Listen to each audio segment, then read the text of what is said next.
ओम नमः शिवाय। जय श्री कृष्णा।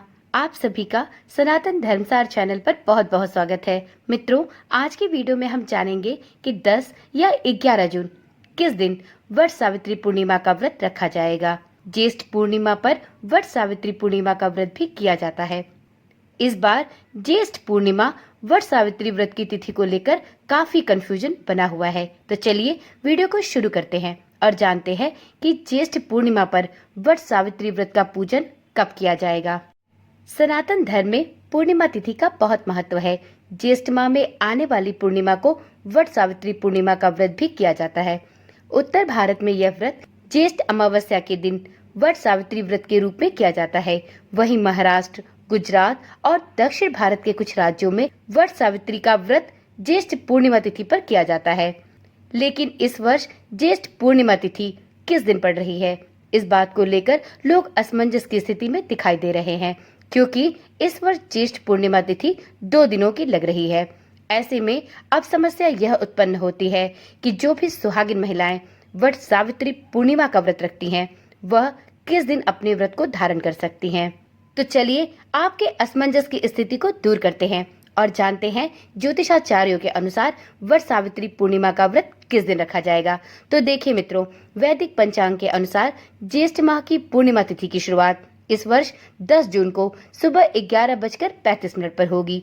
वहीं इस तिथि का समापन 11 जून को दोपहर 1:13 पर होगा। चूँकि वट सावित्री व्रत की पूजा दोपहर के बाद की जाती है, तो ऐसे में यह व्रत 10 जून को करना सर्वाधिक उचित होगा। तो यदि आप ज्येष्ठ पूर्णिमा पर वट सावित्री पूर्णिमा व्रत रखना चाहते हैं, तो 10 जून को ही आप व्रत रख सकती हैं। चलिए मित्रों, आपका कंफ्यूजन दूर हो गया होगा कि आपको वट ज्येष्ठ पूर्णिमा व्रत किस दिन रखना है। अब वीडियो में आगे जानते हैं वट सावित्री ज्येष्ठ पूर्णिमा का व्रत किस प्रकार से करना चाहिए, इसकी पूजा विधि क्या होती है। तो देखिए, शास्त्रों के अनुसार वट पूर्णिमा व्रत के दिन व्रती महिलाओं को सबसे पहले स्नान के बाद 16 श्रृंगार करके अपने व्रत का संकल्प लेकर सत्यवान और माता सावित्री की पूजा करनी चाहिए। सबसे पहले वट वृक्ष की जड़ में आप जल चढ़ाएं, फिर रोली, कुमकुम, अक्षत अर्पित करें। अब धूप दीप जलाकर अन्य सभी पूजन सामग्री एवं प्रसाद चढ़ाएं। इसके बाद वट वृक्ष की 108 बार परिक्रमा करते हुए कच्चा सूत वट वृक्ष में लपेट दें। पूजा के बाद सावित्री सत्यवान की व्रत कथा भी अवश्य सुने। इस दिन ज्येष्ठ पूर्णिमा भी है।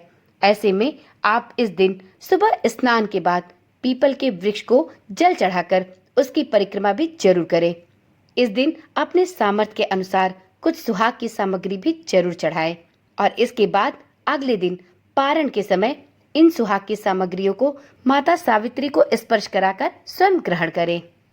वीडियो में अब जानते हैं कि जो भी महिलाएं ज्येष्ठ पूर्णिमा के दिन वट सावित्री व्रत रखेंगी, उनको पारण किस दिन करना है। तो यदि आप वट सावित्री ज्येष्ठ पूर्णिमा का व्रत रखती हैं, तो आपको 11 जून को अपने व्रत का पारण करना होगा। यह व्रत ज्येष्ठ पूर्णिमा तिथि पर रखा जाता है और अगले दिन अपने व्रत का पारण करना होता है। पारण करने के कुछ विशेष नियम होते हैं, चलिए उनको भी जान लेते हैं। वट सावित्री व्रत का पारण करने के लिए 11 जून को आप सबसे पहले स्नान करें, साफ और स्वच्छ वस्त्र धारण करें और भगवान सत्यवान और माँ सावित्री की पूजा करें। इसके बाद पति की लंबी उम्र और सुख समृद्धि की कामना करें। वट वृक्ष की पूजा में चढ़ाया हुआ प्रसाद ग्रहण करें और फिर इसके बाद कोई भी सात्विक भोजन ग्रहण करें।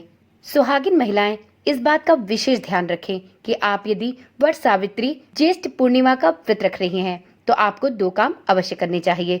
देखिए मित्रों, कोई भी पूजा या अनुष्ठान या किसी भी प्रकार के व्रत को तभी पूर्ण माना जाता है जब आप इस व्रत के बाद दान दक्षिणा दें। दान दक्षिणा दिए बिना कोई भी व्रत पूर्ण नहीं माना जाता। तो यदि आपने वट सावित्री ज्येष्ठ पूर्णिमा का व्रत रखा है, तो पारण के दिन अपनी सामर्थ्य के अनुसार किसी जरूरतमंद ब्राह्मण या गरीब को दान दक्षिणा अवश्य दें और साथ में पूजा में चढ़ाए सुहाग की सामग्री को माता सावित्री से स्पर्श करा के अगले दिन अवश्य ग्रहण करें। तो चलिए मित्रों, आज की वीडियो यहीं पर समाप्त करते हैं। फिर मिलते हैं अगली वीडियो के साथ। तब तक के लिए ओम नमः शिवाय। जय श्री कृष्णा। राधे राधे।